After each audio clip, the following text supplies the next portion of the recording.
Good morning, viewers. It's Wednesday morning, April 30, 2025, and I'm your host, Sunil Thakker of Sunny Talks Money. Welcome to ST Money's 7 a.m. early morning news, where we provide you the latest, concise, and precise stock market wrap with accurate figures and numbers. US stocks closed solidly on positive territory on Tuesday after seesawing between modest gains and losses in choppy trading as investors assess the latest round of corporate earnings, economic data, and changes on the trade policy front. Wall Street stocks advanced on Tuesday while crude and gold prices slid as investors juggle corporate earnings amid signs of progress in US President Donald Trump's tariff negotiations. All three major US stock indexes closed modestly higher, with the blue chip Dow out front. The Dow Jones Industrial Average rose 300 points, or 0.75% to 40,528. The S&P 500 gained 32 points, or 0.58% to 5,561. And the Nasdaq Composite gained 95 points, or 0.55% to 17,461. The S&P 500 notched its sixth straight session of gains. Stocks climbed on Tuesday after U.S. Commerce Secretary Howard Lutnick said in a TV interview that he has reached a trade deal with an unnamed country. A deal on tariffs with even one country could be seen by investors as much needed progress as they await updates on how President Trump's trade policies will impact the economy and corporate earnings. Lutnick, in his trade deal comments, said that the arrangement still required approvals in the unnamed country.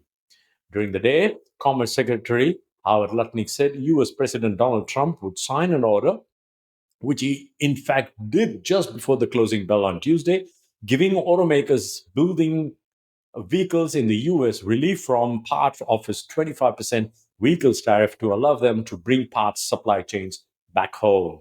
The Trump administration has taken measures to reduce the impact of the automotive tariffs on foreign parts used in US manufactured cars. Earlier, U.S. Treasury Secretary Scott Bessent said on Tuesday tariff talks are going and that the onus of U.S. China trade negotiations fell on Beijing and did not expect supply chain disruption from trade disputes. While there is movement in various aspects of trade talks, U.S. China US trade war showed no signs of easing. In his remark, Bessent declined to say whether the US and China are in direct negotiations over tariffs, and the Chinese Foreign Ministry vowed in a social media video posted Tuesday to never kneel down to Washington. Meanwhile, China has exempted ethane from its 125% tariff on US imports. Two sources familiar with the matter said in the latest sign that the tariff situation is fluid. On Monday, investors had welcomed news that the president was likely to soften the impact of auto tariffs.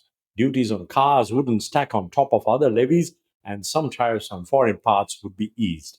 Automaker shares showed little reaction to the potential lighter tariffs, and General Motors shares ended 0.6% lower after the company reported strong quarterly results but rescinded its annual forecast. General Motors pulled its earnings guidance, saying tariffs had clouded the outlook and reported that quarterly profit slid. In the meantime, American companies have been scrambling to understand how various tariffs will affect their businesses. JetBlue Airways withdrew its forecast and warned soft demand will likely continue this quarter. Meanwhile, UPS said it would cut 20,000 jobs and slash costs, a move its CEO said was timely given macroeconomic uncertainty. United Parcel Service slipped 0.4% after its quarterly results and said it would cut 20,000 jobs as it sheds deliveries for Amazon.com. However, among Dow components, Coca-Cola closed 0.8% higher after beating revenue and profit estimates. Wells Fargo gained 2.4% after announcing a stock buyback program of up to $40 billion.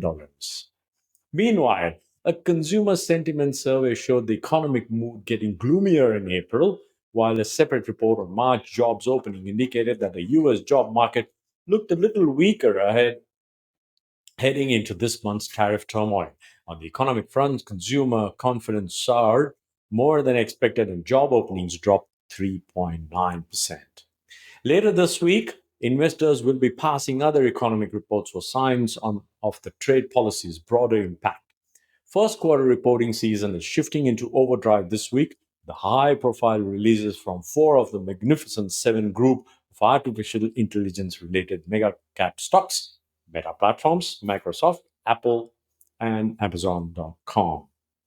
In other recent trading, the dollar gained after Besant's comment on progress in trade talks and the prospects of additional tariff deals, but the greenback remained on pace for the biggest monthly drop against the euro since November 2022. The dollar index, which measures the greenback against a basket of currencies including the yen and the euro, rose 0.2% to 99.23. The US 10-year Treasury yield fell for the sixth straight day to a 3-week low on the heels of weaker than expected economic data.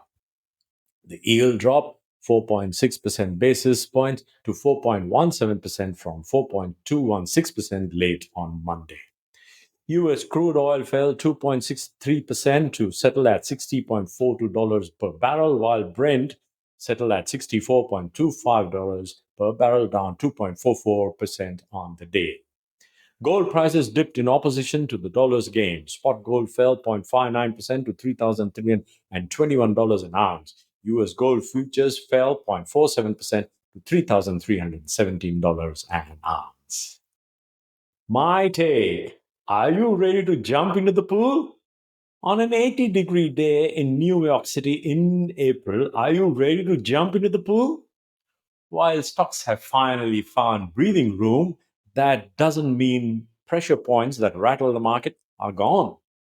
Investors should continue to focus on the long term with an eye toward companies with high earnings achievability, limited tariff exposure, and quality balance sheets.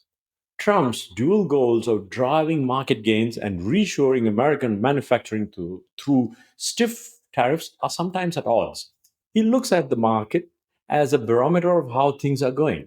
In his view, it's an important barometer of people's opinions of life and the financial world. There's this inherent tension with the president's love for the markets and his tough stance on trade. That's the tension we are seeing play out right now. Those two mindsets are largely kind of pulling in opposite directions. It could also very well mean to use the markets as a cudgel against China. So while we expect equity markets to remain choppy, the risk reward for stocks is looking more appealing, especially now that we know that Trump is attuned to the risks from his tariff policies. The tariff induced slowdown might hinder corporate profit growth for now, but projections are that the economy would rebound next year as businesses and consumers acclimatize to tariffs and the Fed introduces rate cuts. Yet, investors are exactly not ready to jump into the pool even on an 80-degree day.